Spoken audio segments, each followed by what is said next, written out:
By the way, when you have a good security system like SimpliSafe, things feel a little better. SimpliSafeColin.com. Free shipping, 60-day money-back guarantee. SimpliSafe, COLIN.com. By the way, Jerry Jones said over the weekend, you don't need to listen to it again, but he basically said thank you to the New York Giants for trading Odell Beckham. There's a big problem in New York right now. It's not losing Odell Beckham. It's that you whiffed last year in your number 2 pick and you took a running back instead of Sam Darnold. And the New York Jets for the next 10 years are going to be in playoff contention. Some years they'll make the playoffs. Some years they won't make the playoffs. But when Tom Brady retires in a year or two, the New York Jets are going to control the division because Miami doesn't have a quarterback, and New York's going to always attract more free agents and players than Buffalo. And when Tom Brady retires, Bill Belichick had a losing record in New England and Cleveland without Tom Brady. And they don't have anybody in the building right now. Forget replace. They should be playing catch with Tom Brady. So Sam Darnold, for the next 10 to 12 years, the New York Jets are going to win the division or be battling for a playoff spot. They'll be a very, very improved team this year. And the New York Giants had a chance to get him and passed. And they passed because they're a fear-based organization, and they don't want to get rid of Eli Manning. And people in New York are saying, well, last year he had his highest completion percentage, and he threw for 4,300 yards, and he had his fewest interceptions in a decade, and the offensive line's no good. That's why, if you're a Giant fan, root for Odell Beckham to kick arse in Cleveland, because it will be your forensic evidence that Eli's washed up. You know, when you do a chemistry experiment, you got Eli's one element, and then Baker Mayfield's another element, and then you have a beaker, OBJ's in that beaker, and you add OBJ to both elements, and one's going to fizz out, and one's going to explode.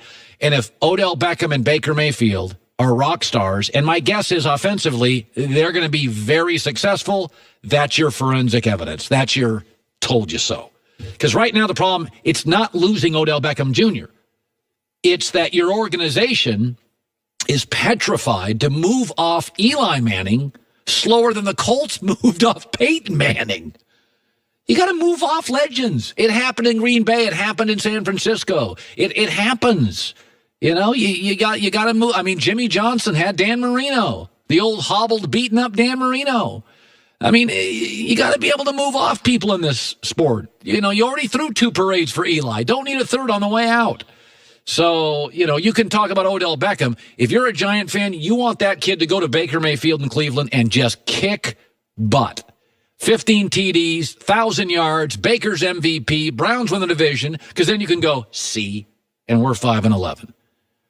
And I mean, because the struggle in the building, every time somebody upstairs for the Giants talks, it's, you're out of your mind if you think Eli doesn't have what it takes. Really? Well, you got to convince those people they're out of their gourd. And there's one way now, because those people are stubborn. Odell Beckham and Baker Mayfield hit it out of the park. They do Patrick Mahomes, you know, Travis Kelce. They do Randy Moss, Tom Brady. They just blow the league up. Huge numbers, and that's your forensic evidence. By the way, March Madness, everybody's filling out their bracket. Years ago, I used to tell people my bracket, and then you'd tell me your bracket, and then I realized I don't care about your bracket, and you don't care about my bracket. But I will say this. CBS did a real nice job on the selection show. They got all the bells and whistles out, hour long, made it straight, easy to follow. Ratings were through the roof. Best ratings in like half a decade. I think Duke's the best team, but I don't understand people losing sleep on seedings, weakest, strongest. What does it matter?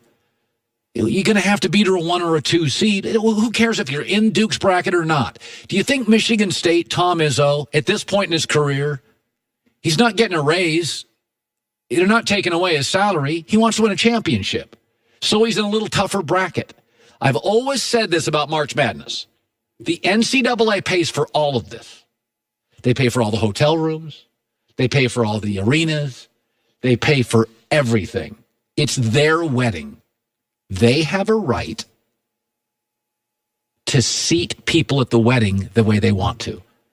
And if they do a seating, if I'm paying $4 billion for rights, and I'm NCAA and CBS, and I'm paying all this money, and the NCAA says, in order for us to be able to go to these networks and get all this money, it's our wedding. We're paying for the wedding. If I'm paying for the wedding, I'll decide where people sit at the wedding.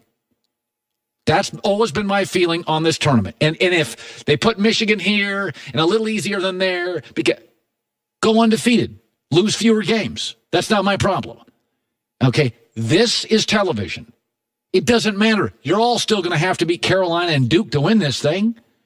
You have a right, if you're paying for the wedding, to make up the seating chart. And yes, some brackets are going to be a little tougher and a little weaker, but I actually like the idea of coming into this tournament and everybody's saying, you got hosed, and my team's got a chip on their shoulder. What I don't want my team to hear going into the tournament is, oh, you guys got the easiest bracket. I would rather hear, man, you guys got hosed. No respect. Michigan State, you got hosed. I love that as a coach. I don't have to motivate my players. I can walk into that locker room and say, they don't think we're as good as Michigan. And we beat Michigan 3 times. People make way too. Bottom line is there's about 6 teams that can win this thing, maybe 8. Here are my 6 I think can win it. Duke, Gonzaga, Michigan, Virginia, Tennessee, Carolina. I think Kentucky and Michigan State are close. Do not fall in love with a team that had a great weekend.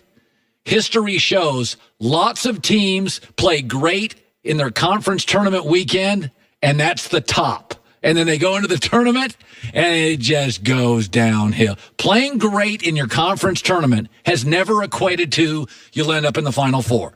These are the 6 teams, Duke, Gonzaga, Michigan, Virginia, Tennessee, North Carolina, I think have a chance to win 6 straight games. Kentucky's close. Michigan State's close. Hour 3 next.